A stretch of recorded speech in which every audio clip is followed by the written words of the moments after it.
Hello, this is Tom Pizzuti with Trading in the Mark, and this week let's take a look at crude oil. Charts look interesting, and we have a potential catalyst on Wednesday morning.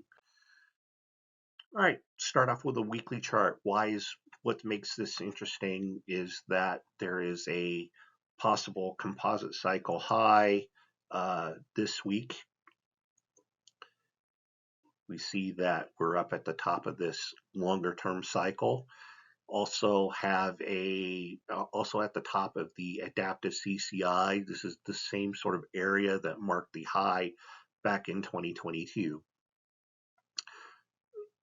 Next, let's take a look at last week. We had a doji candle, and a doji signifies indecision. A doji in of itself sometimes is a reversal, but many times is paired with the next candle after it, that the two together form a reversal pattern. So let's pay attention this week. This might be a very important week. As to the overall pattern that I'm looking here, one thing that somebody might notice is that, well, gee, Tom, why do you have the high here instead of back up at the high back in just under around February? And the reason for that is that this high is the high in using closes. So I think that's more important than any kind of high during the week. Actually, this happened very, very, very quickly. This high with a new close has more importance. Originally, I did use a high here and try to count this out as a possible A, B, and then a C down into some kind of low, but things weren't really behaving right back up in this area. And then I started to reconsider that, well, because the using closes, that this would be the high, that this counts out better this way. With a possible recession coming in, either if not in the end of this year, then certainly in the first half of 2024. If you buy into the soft landing thesis, then instead of this being some kind of terminal high that we're working on, you might see this as being an intermediate high, some kind of sideways move, maybe another possible high into the end of the year, followed by a retrace, and then it's off to the races in, let's say, early 2024. Whether that really hits hard into the end of this year, or more likely is felt more into early next year. But I think we have to allow probably at least a retest of the lows of this year before getting very bullish. Again, big picture, just that I think we need to probably have one more decent corrective move before you get sort of a next lasting low to really build off of. Let's move to the daily chart. Looking at daily chart, there is a cycle composite on Wednesday.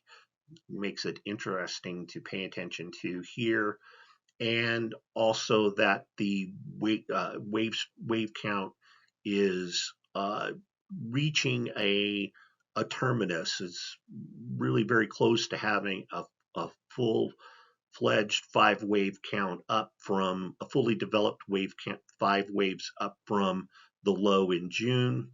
There's a 5 waves up, 3 waves down, so the 1, 2, a 3 up to kind of near the top of the channel, a drop down into a typical wave 4 as measured by a retracement up from wave 2, and that it held a 50% extension of this channel, which I have found tends to be The deepest that you really want something to drop out of the main channel and still maintain trend, and that we are now pushing up towards the top of the channel again.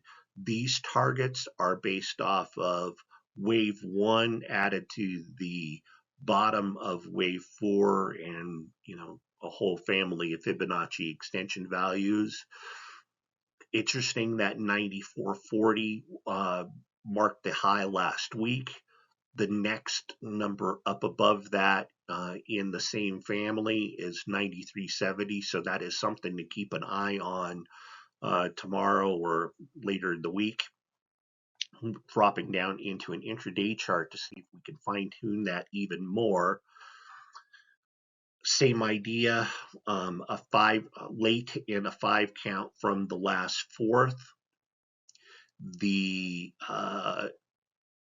It's interesting again, the low on Tuesday held this 88.70 number that I have been watching for the last several days. As it bothers me that this support is holding if we had a reversal. So in fact, it did turn out to be a fourth, and starting to move up through this next group of Fibonacci extension values, right under 91.40 now. I think it's highly likely to get a push to 92.30.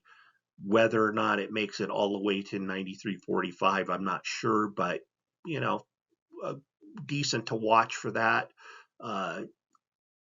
When this move takes place on the EIA number, back down underneath some of these old resistances that end up turns into supports. Underneath 90.15, I think, is the best early warning sign of a reversal. So that's all I have for you today. Hope you find that helpful. Good trading, and hope you have a great week.